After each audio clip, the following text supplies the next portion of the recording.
Senau. Hah? Aku nyut.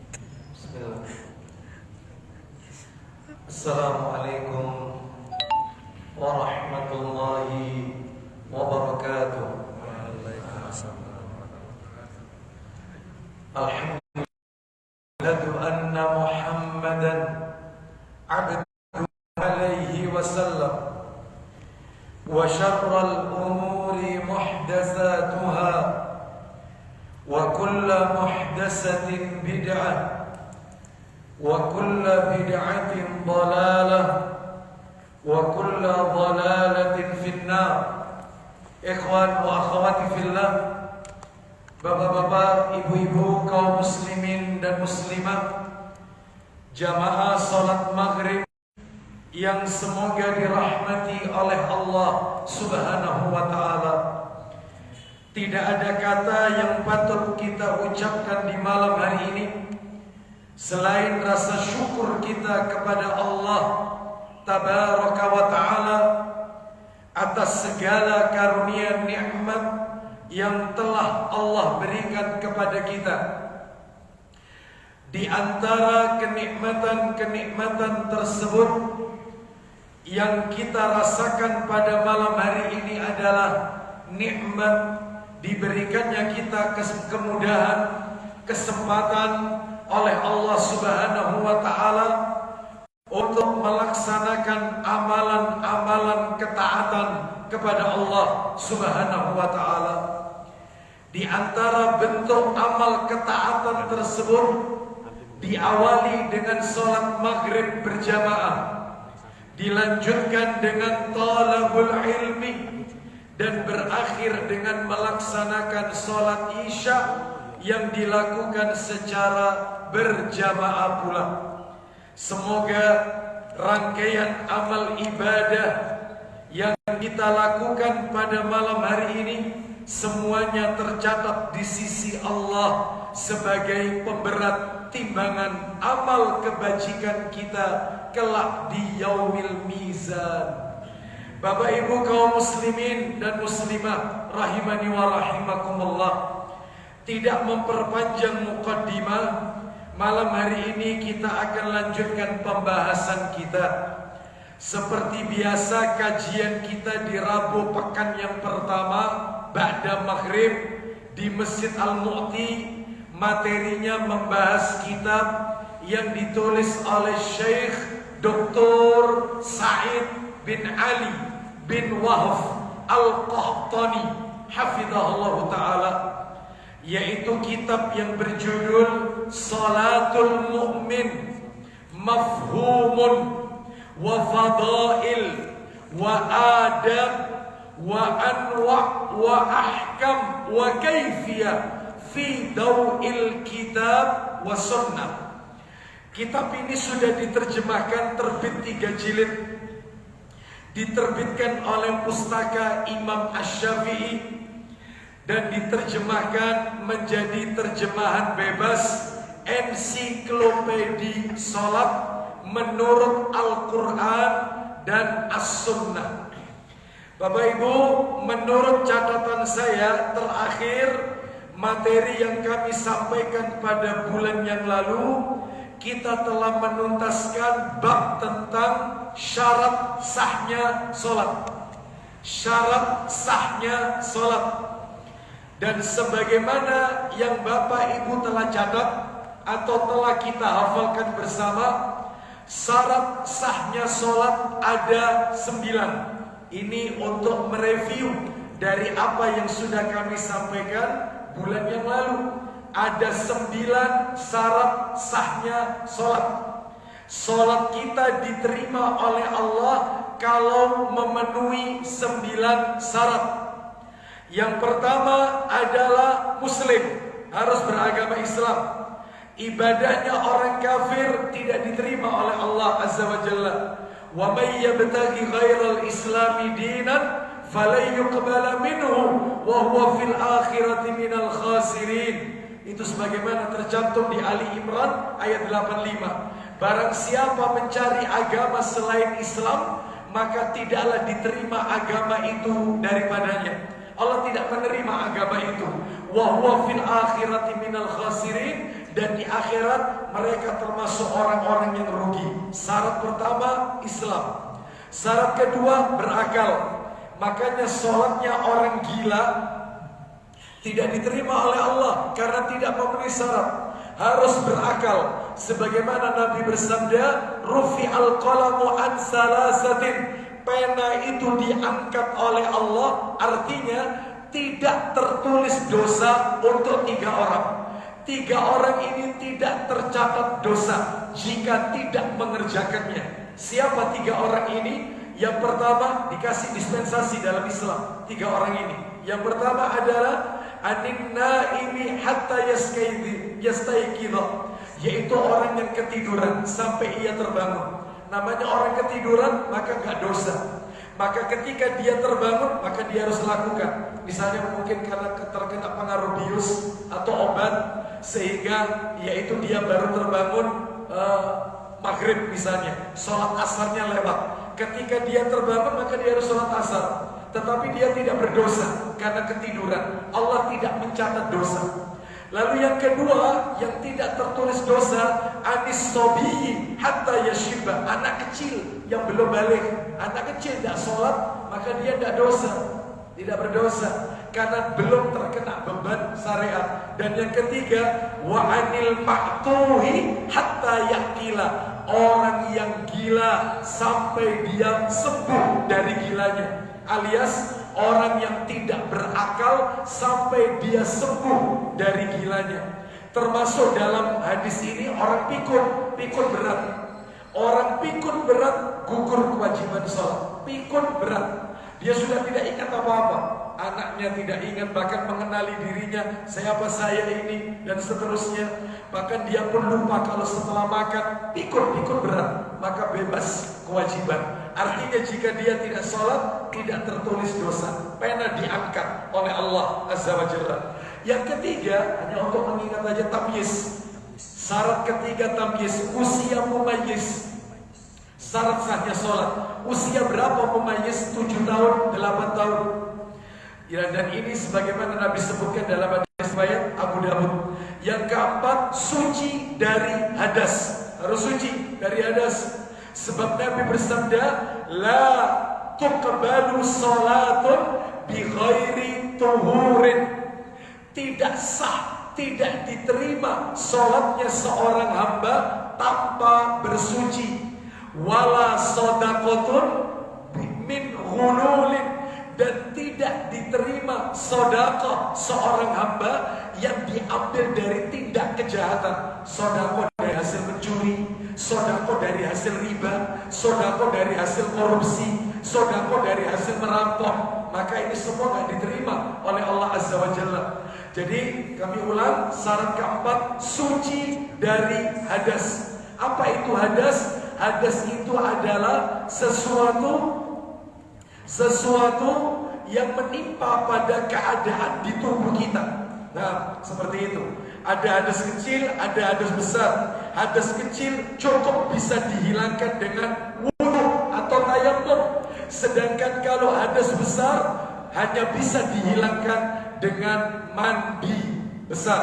Nah, mandi wajib. Syarat kelima, menghilangkan najis. Apa bedanya dengan hadas? Kalau najis ini adalah yaitu yang terkait dengan tempat sholat, pakaian yang kita pakai sholat, badan kita jangan sampai terkena najis. Nah, sebab kalau itu ada najis maka tidak sah sholatnya. Syarat kelima yaitu suci dari najis. Baik, kita lanjutkan Bapak Ibu sekalian. Syarat yang ke-6, menutup aurat. Menutup aurat, laki-laki maupun wanita harus menutup aurat. Dan ini tidak perlu kami ulang penjelasannya. Syarat yang ke-7 adalah masuknya waktu. Jadi kalau waktu sholat sudah masuk, wajib bagi kita untuk mengerjakan sholat. Dan yang lebih utama adalah tepat pada waktunya, masuknya waktu. Dan sholat sudah ditentukan waktunya. Sebagaimana Allah berfirman, inna sholata kanat alal mu'minina kitaban mawquta. Artinya sesungguhnya sholat itu diwajibkan atas orang-orang mukmin pada waktu-waktu yang telah ditetapkan. Waktu itu kalau tidak salah juga saya singgung, Islam ini mengenal istilah mikot. Rasul mengajarkan kita istilah mikot. Saya kalau mengatakan kata mikot, Bapak Ibu jangan kemudian pikirannya atau yang kita bayangkan kaitannya dengan haji. Bukan. Mikot itu ada dua Bapak Ibu. Ada yang namanya mikot zamaniyah, ada yang namanya mikot makaniyah. Apa itu mikot? Mikot itu artinya batas. Kalau mikot zamaniyah batas waktu. Kalau mikot makaniyah batas tempat. Contohnya ibadah yang mengenal batas waktu. Sholat zuhur kapan, asar kapan, ada waktunya. Kapan berakhirnya zuhur, kapan berakhirnya asar, kapan berakhirnya isya, ada waktunya. Tidak sembarangan. Makanya dikasih mikot, ada batasnya. Namanya mikot zamaniyah. Termasuk haji. Haji itu ada batas waktunya. Yaitu kapan haji? Ya cuma 6 hari. Haji itu tanggal 8 Zulhijjah masuk ke Mina, tanggal 9 ke Arafah, malamnya ke Musdalifah cari kerikil, tanggal 10 Zulhijjah sholat subuh di Musdalifah, siap-siap sebelum zuhur lempar jumrah, 11, 12, 13 lempar jumrah. 6 hari haji itu. 8, 9, 10, 11, 12, 13 selesai. Ada orang haji tanggal 15 Zulhijjah, nggak sah, jelas. Zakat juga begitu, zakat fitri, zakat fitrah. Waktunya sampai sebelum sholat id. Ngeluarkan zakat fitrah sesudah sholat id. Sodako, nggak masuk zakat. Jadi semua ibadah dikasih batas waktu. Ada aturan mainnya, ada batas waktu, ada.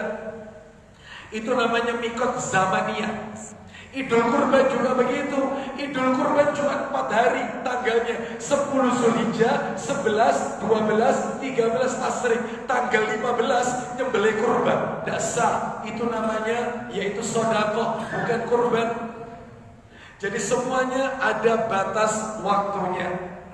Lalu kemudian Bapak Ibu sekalian, di dalam Islam juga mengenal yaitu batas waktu ini, yaitu mikot zamaniyah banyak.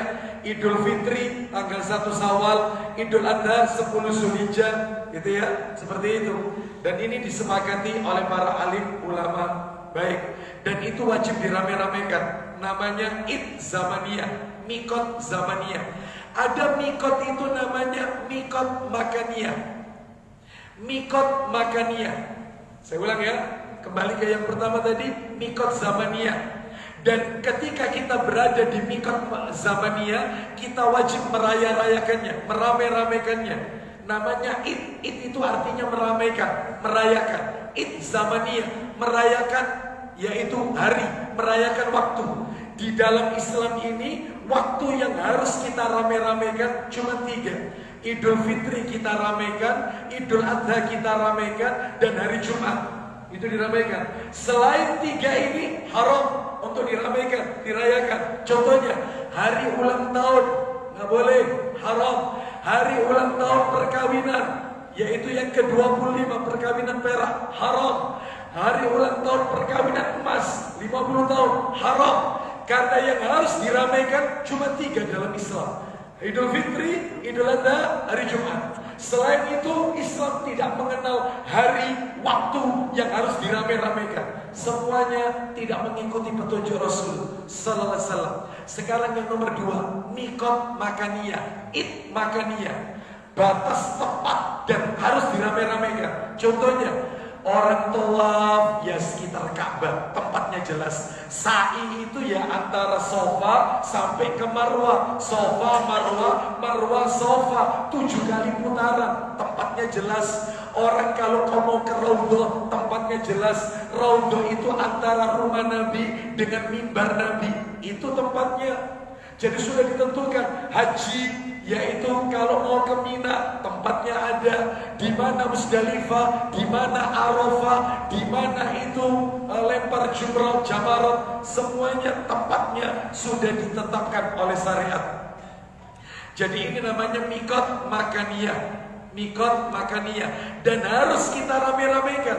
Makanya Bapak Ibu sekalian, tempat-tempat yang harus kita ramekan, yang diajarkan oleh Nabi, Makkah diramekan.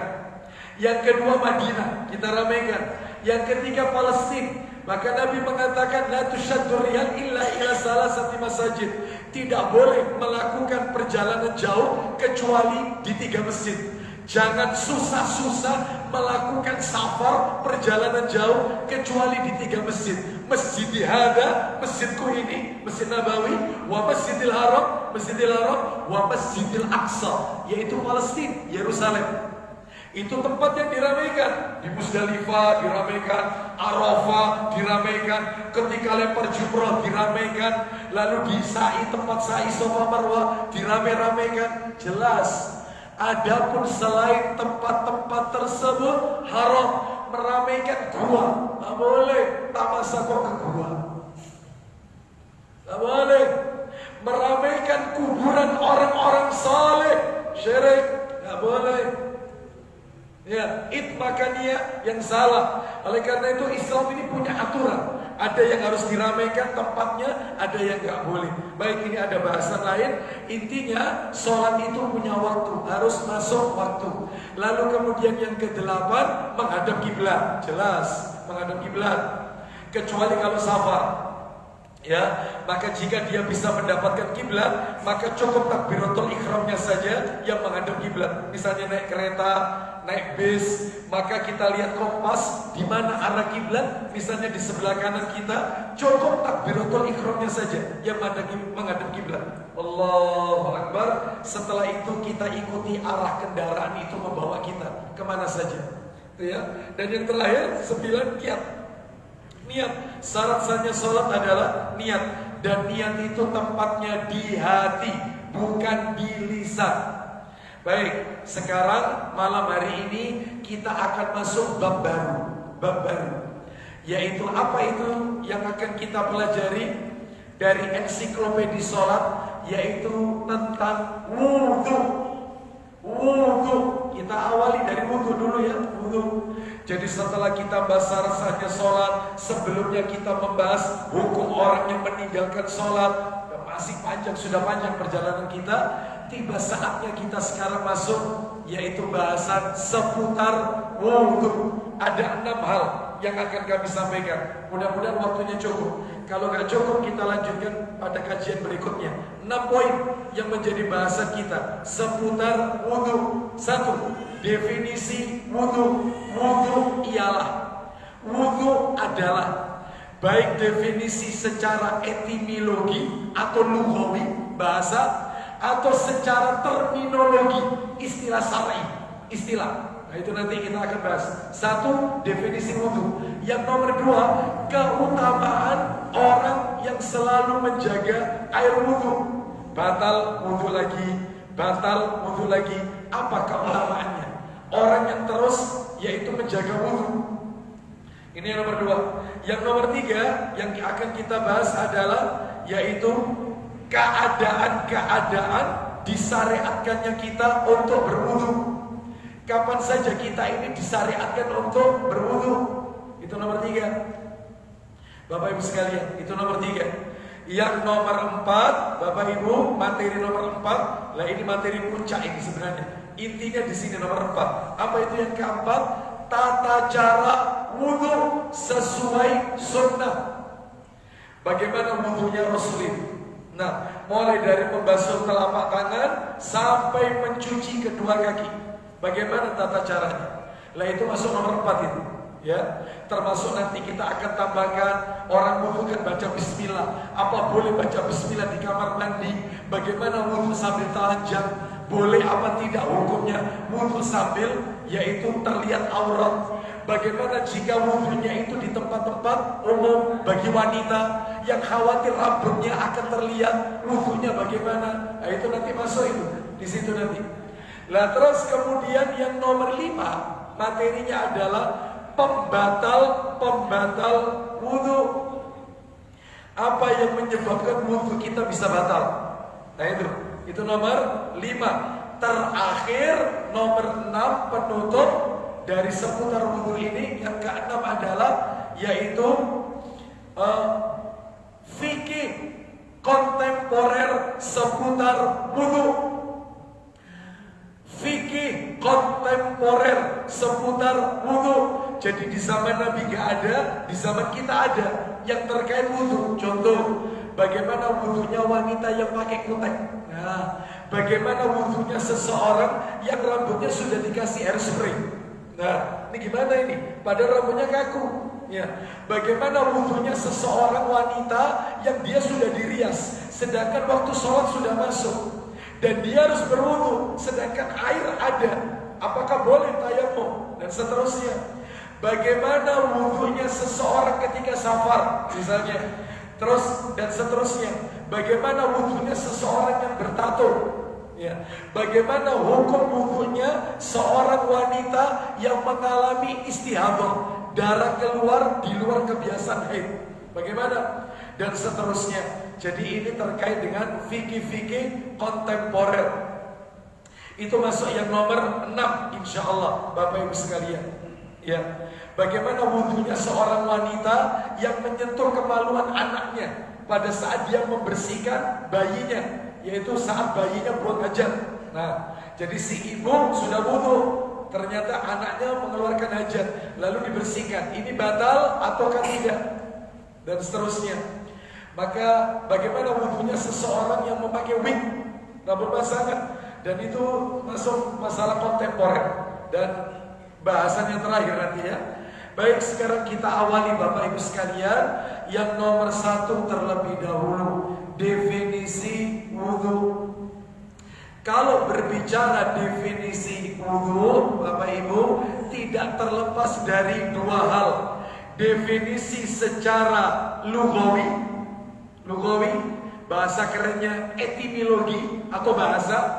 Dan yang kedua, definisi wudhu secara syar'i, bahasa kerennya terminologi atau istilah. Kita bahas wudhu secara bahasa, diambil dari akar kata bahasa Arab al-wadha'ah. Al-wadha'ah, apa artinya al-wadha'ah? Bersih atau cerah. Jadi wudhu sama dengan bersih garis miring cerah, yaitu wudhu. Bahasa ya, sama dengan sholat. Sholat itu bahasanya artinya doa. Sholat itu doa artinya sholat itu. Tapi kan definisi secara bahasa. Baik, sekarang definisi secara terminologi, istilah syar'i. Wudhu itu kata para alim ulama, yaitu menggunakan air. Jelas kalau wudhu pakai air, kalau tayamum pakai debu. Menggunakan air pada tempat-tempat tertentu. Gak semuanya tubuh kita dikasih air, enggak. Saya ulang, menggunakan air pada tempat-tempat tertentu untuk menghilangkan sesuatu yang menghalangi sahnya sholat, yaitu wudhu. Jadi tidak semua, yaitu di bagian tubuh kita ini terkena air wudhu. Hanya tempat-tempat tertentu. Tujuannya untuk apa? Menghilangkan sesuatu yang dapat menghalangi sahnya sholat. Yaitulah definisi wudhu. Berarti menggunakan air. Sekarang kita masuk yang nomor 2, keutamaan wudhu. Sebenarnya keutamaannya banyak Bapak Ibu, banyak sekali. Saya sebutkan beberapa saja ya. Mudah-mudahan mewakili. Yang pertama, keutamaan orang yang selalu menjaga wudhu. Batal wudhu lagi terus begitu. Jadi dia suka menjaga wudhu, suci, menjaga kesucian. Apa keutamaannya? 1, pembersih dari semua noda dosa. Orang suka berwudhu, dosanya dihapus oleh Allah.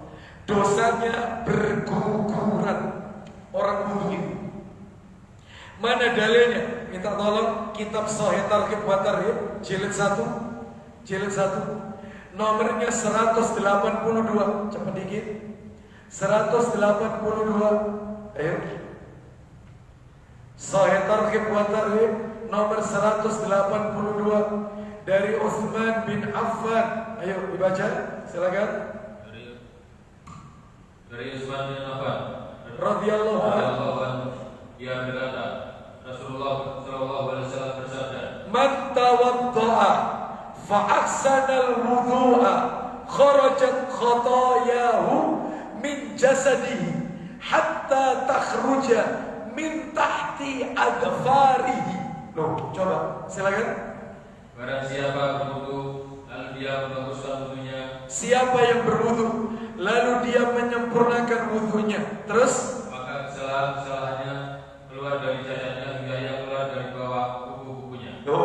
maka seluruh dosanya keluar dari jasadnya hingga dari bawah kuku-kukunya, berjatuhan dosa-dosanya. Muncul pertanyaan, Ustaz, yang dihapus itu dosa besar apa dosa kecil? Jawabannya dosa kecil. Semua dosa kecil berguguran. Lah kalau dosa besar nggak bisa. Dosa besar ada aturan mainnya. Dosa besar, apa aturan main dosa besar? Aturan main dosa besar agar hilang satu, yaitu sholat sunat taubat. Sholat sunat taubat. Yang kedua, dia bertekad berjanji tidak mengulangi kembali. Yang kedua ini berjanji dia tidak akan ulangi. Yang ketiga, dia menyesal telah melakukan itu. Sebab Nabi bersabda, an-nadamu taubah. Penyesalan itu bagian dari taubat. Jadi kalau dosa besar Bapak Ibu sekalian itu butuh tata cara khusus. Apalagi dosa besar itu ada kaitannya dengan haknya orang, ngambil hartanya orang, ya harus dikembalikan. Gak bisa harta orang dia makan, dia ambil, setelah itu tobat. Ya Allah, hamba mohon ampun, hamba berjanji tidak akan mengulangi kembali. Ya Allah, gak bisa. Kembalikan dulu hartanya orang, baru tobat, baru diterima oleh Allah. Ya, jadi itu dosa besar. Kalau dosa kecil, enggak. Dosa kecil itu Bapak Ibu, panjenengan tidak pakai istighfar, itu akan terhapus dengan sendirinya. Loh, dalilnya di mana? Dalilnya surat Hud ayat 114. Hud 114. Itu katanya firman Allah, Hud 114. Begini firman Allah. Saya bacakan penggalan ayat. Innal hasanati yudhibna sayyi'at. Sesungguhnya perbuatan-perbuatan yang baik itu dapat menghapus kesalahan dan dosa yang kita lakukan. Jadi panjenengan tidak perlu astagfirullah wa atubu ilaih, astagfirullah, tidak perlu. Anda melakukan amal kebajikan otomatis luntur, hapus dengan sendirinya. Termasuk wudu luntur, itu dosa kecil, nggak perlu istighfar, nggak perlu. Tetapi kalau dosa besar wajib sholat sunat taubat, berjanji dan seterusnya. Ada tata cara. Baik. Sekarang kita lanjutkan keutamaan yang nomor 2. Nomor 2. Saya tutup sampai nomor 3 saja. Keutamaannya saya sebutkan 3. Ini sebenarnya banyak Bapak Ibu ya. Saya sebutkan 3, mudah-mudahan mewakili.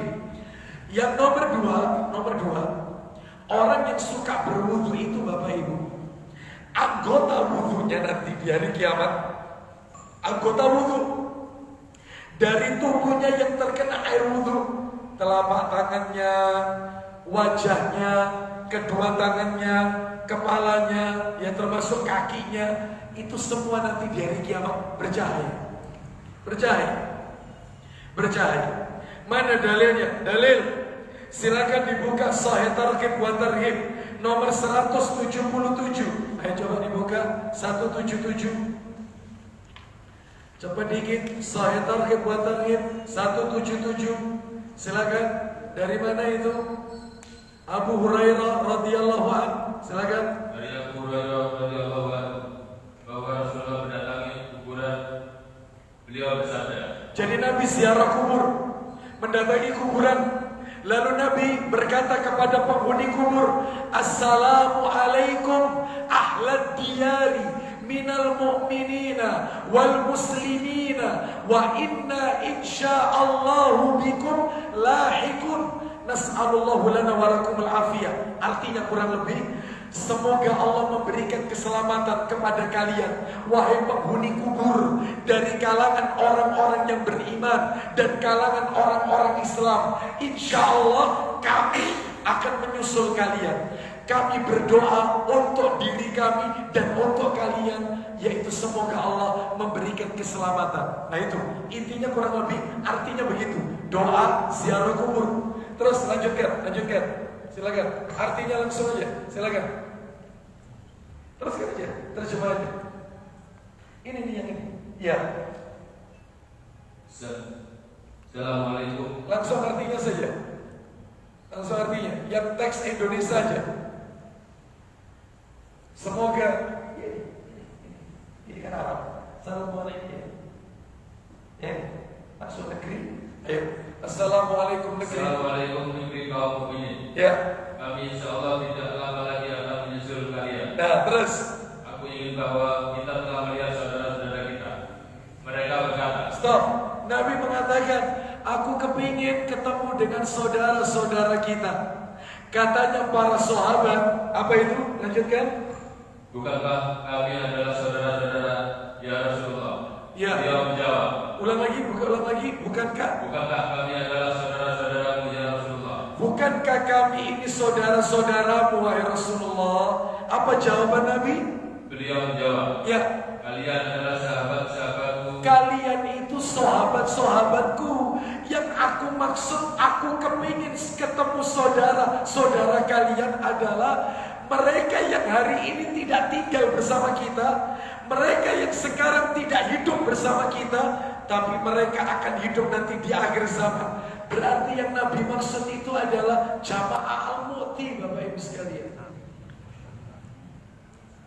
Mereka yang tidak hidup sekarang, enggak. Katanya sahabat, bagaimana Anda bisa mengenali mereka sedangkan mereka hidup setelah Anda wafat, wahai Rasulullah. Lanjut, silakan. Sementara saudara-saudara kami adalah orang-orang yang belum datang. Terus, Mereka bertanya, apa kata para sahabat? ya Rasulullah, bagaimana engkau mengetahui orang-orang yang belum datang dari kalangan umat? Terus, Beliau menjawab, ini jawabannya Nabi. Silakan. apakah kalian perhatikan jika seseorang mempunyai kuda dengan kepala dan 4 kakinya putih di antara kuda-kuda yang ditaklukkan? Stop. Kata Nabi, bagaimana menurut kalian kalau ada seseorang yang memiliki seekor kuda, kepalanya putih, keningnya putih, kaki-kakinya putih, bagian belakangnya juga putih. Kuda itu berada di sekitar kuda-kuda lain yang semuanya warnanya hitam. Kira-kira si pemilik kuda itu dapat mengenali kudanya atau tidak? Lanjutkan Pak David, silakan. Apakah dia bisa mengenali kudanya? Apa itu? Mereka menjawab, Apa kata para sahabat? ya Rasulullah, Iya wahai Rasulullah, tentu. Karena yang beda sendiri cuma itu. Yang lain hitam, yang ada putihnya cuma kuda itu. Lanjut, silakan. beliau bersabda, Ya. sesungguhnya umatku akan hadir dengan wajah dan kedua tangannya bersinar putih karena bekas wudhu. Nah, umatku nanti di hari kiamat wajahnya bercahaya, tangannya bercahaya, kakinya bercahaya. Inna ummati ya'tuna yaumal qiyamah ghurran muhajjalina min asaril wudu. Kata Nabi, sesungguhnya umatku akan datang pada hari kiamat dan nanti dalam keadaan dahi, kedua tangan, kedua kaki bercahaya karena bekas air wudhu. Mungkin Bapak Ibu mohon maaf pasti bertanya, memangnya apa istimewanya Ustaz? Orang itu kalau punya cahaya, apa manfaatnya? Orang itu punya cahaya. Pak, Bu, maaf ini ya, saya tunjukkan. Orang itu harus punya bekal cahaya. Saya dan panjenengan wajib sekarang ini punya bekal cahaya. Kenapa? Karena kalau kita tidak punya bekal cahaya, kita tidak akan pernah bisa melewati sirat, jembatan yang membentang di atas neraka. Yang jembatan itu kata Rasul lebih halus daripada rambut, lebih tajam daripada mata pedang. Yang di bawahnya api neraka menyala-nyala. Orang gak bisa berjalan kalau gak punya cahaya. Lah sedangkan tiap orang kadar cahayanya beda-beda, tergantung amalannya. Yuk kita dengarkan ayatnya. Allah berfirman, pentingnya punya cahaya. Ayo coba dibuka coba dibuka Quran surat 59. Iya, 59. Minta tolong dibantu. Quran surat Al-Hasr ya. Al-Hasr ya. 59. Ayatnya ayat sebentar.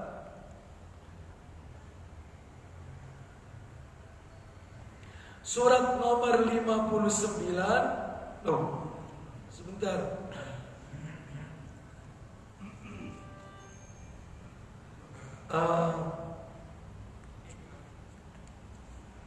Ayat 57, surat 57, bukan 59. Al-Hadid. Al-Hadid, surat 57 Al-Hadid, ayat 12. 12, kita dengarkan ya. Allah Ta'ala berfirman, Al-Hadid, ayat 12.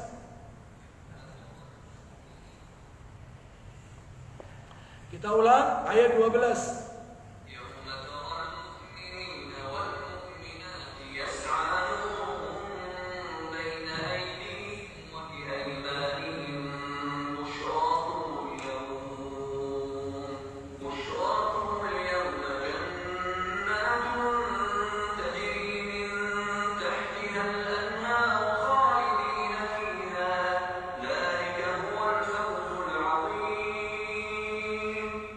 Dengarkan artinya, silakan.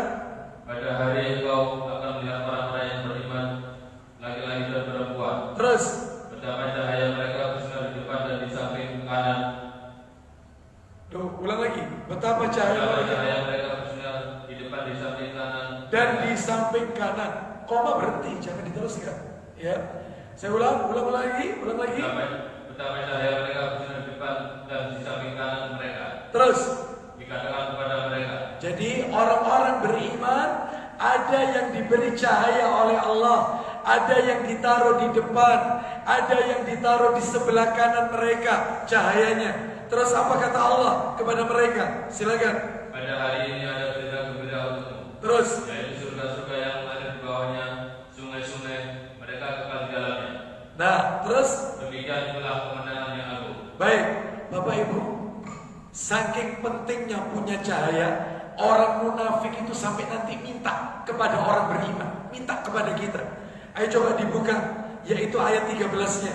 Ayat 13, tadi kan 12, sekarang 13. Kita dengarkan.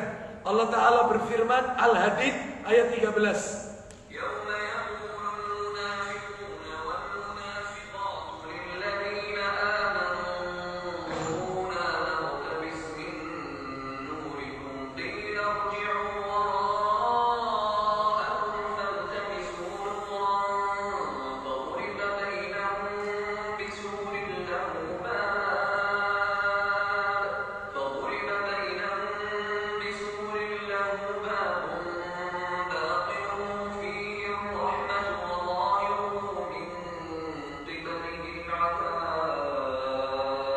Silakan. Pada hari orang-orang munafik, laki-laki dan perempuan berkata. Apa kata orang munafik? Silakan. Berkata kepada orang-orang yang beriman. Silakan. Tunggulah kami. Tunggu kami. Terus? Kami ingin mengambil cahaya. Mereka minta cahaya orang beriman. Terus? Kepada mereka dikatakan. Apa kata orang beriman kepada orang munafik? Silakan. Kembalilah kamu ke belakang. Dan carilah sendiri cahaya untukmu. Carilah sendiri cahaya untukmu. Seperti itu. Lalu di antara mereka dipasang dinding pemisah yang berpintu. Terus di sebelah dalam ada rahmat dan di luarnya hanya ada azab. Baik, Allah buatkan dinding pemisah, yang di dalam rahmat surga, yang di luar neraka ada. Penting punya cahaya. Saking pentingnya cahaya, Bapak Ibu sekalian, kita itu dibimbing oleh Allah kalau berdoa minta cahaya. Panjenengan pengen tahu nggak? Ada dalam Al-Quran doa minta cahaya. Rabbana atmim lana nurana. Ayat 28 Al-Hadid 28. Dibuka surat Al-Hadid ayat 28. Allah Ta'ala berfirman Al-Hadid 28.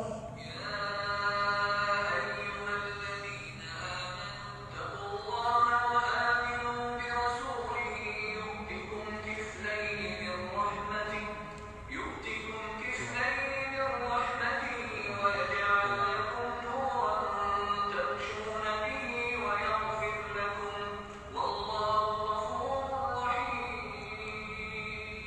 Ayo coba dibaca, silakan. Wahai orang-orang yang beriman, Bertakwalah. bertakwalah kepada Allah dan berimanlah kepada Rasulnya Muhammad. Terus Niscaya Allah memberikan rahmatnya kepadamu kepadamu dua bagian dan menjadikan. cahaya untukmu Ulang lagi. dan menjadikan cahaya untukmu Sekali lagi. dan menjadikan cahaya untukmu Yang dengan cahaya itu yang dengan cahaya itu kamu dapat berjalan serta Dia mengampuni kamu. maksudnya dapat berjalan itu di atas sirat, Bapak Ibu. Orang tidak punya cahaya tidak bisa akan masuk surga. Bekal cahaya itu penting. Sekarang saya tunjukkan yang doa tadi. Doa itu di surah At-Tahrim, surah nomor 66. Surah nomor 66 At-Tahrim. Surat At-Tahrim ayatnya adalah ayat yaitu yang ke-8. Surat At-Tahrim ayat 8.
Jelas sekali, silakan. Wahai orang-orang yang beriman, Ya. bertobatlah kepada Allah dan bertobat dengan seberani-beraninya. Taubat nasuha. Terus, Mudah-mudahan Rabb kamu akan menghapus kesalahan-kesalahan terus. dan memasukkan kamu di dalam surga-surga yang mengalir di bawahnya sungai-sungai. Lanjut. Pada hari ketika Allah tidak mengecewakan Nabi dan orang-orang yang beriman bersama dengannya. Apa itu? Sedangkan cahaya mereka memancar di hadapan dan di sebelah kanan mereka. Diulang lagi surat At-Tahrim. Cahaya mereka ada di depan, ada yang di sebelah kanan. Terus kemudian, Sedangkan cahaya mereka memancar di hadapan dan di sebelah kanan mereka sambil mereka berkata, Ya Rabb kami. Ya Rabb kami, sempurnakanlah untuk kami cahaya kami dan ampunilah kami. Sungguh Engkau Maha Kuasa atas segala sesuatu. Baik Bapak Ibu sekalian, rahimani wa rahimakumullah. Jadi ini menunjukkan kepada kita betapa pentingnya kita memiliki cahaya. Nah, salah satunya kiatnya supaya kita bisa bercahaya adalah rajin berwudu, Bapak Ibu. Berwudu, batal wudu lagi. Ustaz, ada nggak amalan yang lain? Ada. Akan kami sampaikan setelah kumandang adzan Isya sambil menunggu iqamah. Silakan, mungkin bisa dikumandangkan adzan Isya. Kita hentikan sejenak. Wassallallahu ala nabiyyina wa ala alihi washabihi wasallam.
Bapak Ibu sekalian, alhamdulillah wassalatu wassalamu ala Rasulillah wa ba'd. Kita lanjutkan sedikit amalan-amalan yang lain yang bisa mendatangkan cahaya. Di antaranya adalah jangan mencabuti uban, Bapak Ibu. Jangan suka mencabut rambut putih, jangan. Biarkan, karena rambut putih itu adalah modal untuk mendapatkan cahaya. Mana dalilnya? Dalilnya hadis Abu Dawud.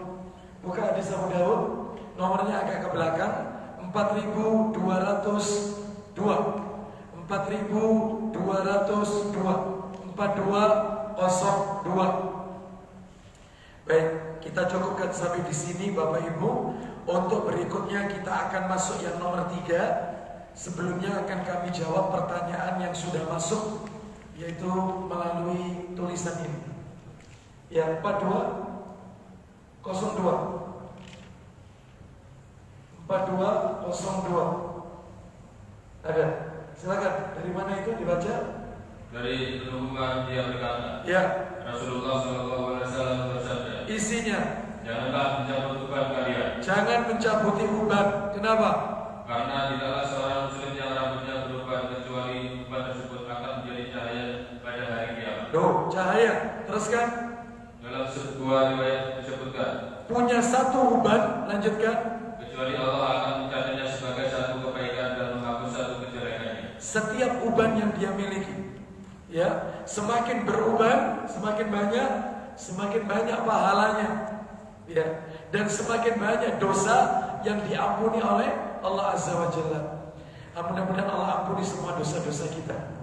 Dan di antara amalan yang lain selain tidak mencabut uban adalah membaca surat Al-Kahfi. Lah ini terjadi perbedaan pendapat di kalangan para ulama. Ada yang mengatakan bahwa surat Al-Kahfi itu boleh dibaca kapanpun, tidak mesti malam Jumat. Karena mereka mengatakan, riwayat yang mengatakan Al-Kahfi dibaca malam Jumat atau hari Jumat, itu riwayatnya lemah. Ada pula yang mengatakan nggak apa-apa, boleh dibaca, ya, hanya saja yaitu sebaiknya tidak khusus malam Jumat saja. Tapi kalau dia mampunya dibaca hari malam Jumat atau hari Jumat, ya nggak apa-apa. Tetapi sebaiknya tidak khusus di hari Jumat saja. Hari-hari yang lain juga baca Al-Kahfi, karena keutamaannya bisa mendatangkan cahaya. Dan ini hadisnya sahih. Wallahu a'lam wa bishawab. Jadi kita tidak perlu berdebat masalah ini karena memang ada ahlinya yang mengetahui tentang sahih atau tidaknya sebuah hadis. Wallahu a'lam wa bishawab. Baik Bapak Ibu sekalian, sekarang saya akan menjawab pertanyaan yang sudah masuk. Bagaimana keutamaan dan pahala muadzin dan imam berdasarkan riwayat yang sahih? Bapak Ibu sekalian, singkat aja. Keutamanya muadzin dulu. Muadzin orang yang adzan. Yang pertama, muadzin itu kata Nabi lehernya paling panjang di akhirat. Leher terpanjang adalah muadzin. Maksudnya apa memiliki leher terpanjang? Kata para alim ulama, memiliki pahala yang paling banyak. Itu simbolnya lehernya terpanjang di hari kiamat. Maksudnya pahalanya paling banyak. Itu satu. Yang kedua, muadzin itu dosanya diampuni oleh Allah sejauh jangkauan suara dan yang hadir orang sholat di masjid itu. Kalau yang sholat yang hadir di Masjid Al-Mu'ti 100 orang, maka hari itu juga waktu itu dosanya 100, sebanyak 100 itu diampuni oleh Allah Azza wa Jalla. Dan di mana dia muadzin terdengar di ujung mana, maka sejauh itu pula dosanya diampuni oleh Allah Azza wa Jalla. Makanya saya nggak bisa bayangkan muadzinnya Masjidil Haram. Itu sekali Allahu Akbar, itu jutaan manusia yang hadir.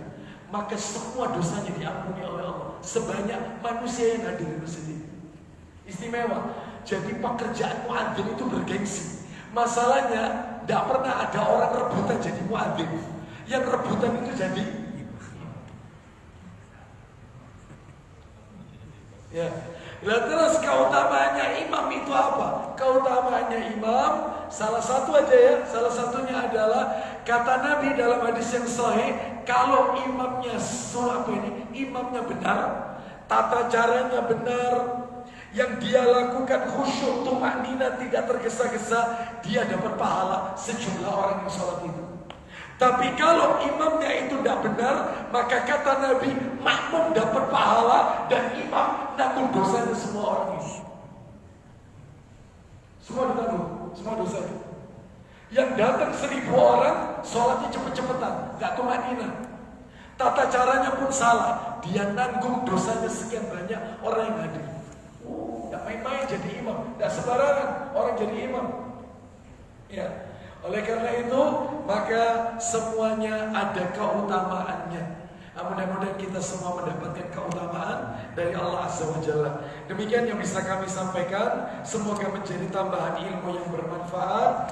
Dan insya Allah kita akan lanjutkan pada kesempatan yang akan datang. Keutamaannya tadi kurang satu sebenarnya, yaitu dapat mengangkat derajat di sisi Allah. Kan saya sebutkan, saya janjikan 3. Yang pertama dosa terampuni, yang kedua mendatangkan cahaya di hari kiamat, yang ketiga mengangkat derajat di sisi Allah Azza wa Jalla nanti di hari kiamat. Wallahu a'lam wa bishawab. Baik, insya Allah kita bertemu pada kesempatan yang akan datang. Semoga Allah meridhoi amal ibadah kita dan menjadikan kita orang-orang yang istiqomah mengikuti petunjuk Allah dan Rasulnya Sallallahu Alaihi Wasallam. Kita tutup. Wassallallahu ala nabiyyina wa ala alihi wa sahbihi wasallam. Subhanakallahumma wa bihamdika asyhadu an la ilaha illa anta astaghfiruka wa atubu ilaik. Wa akhiru da'wana anil hamdulillahi rabbil alamin. Assalamualaikum warahmatullahi wabarakatuh.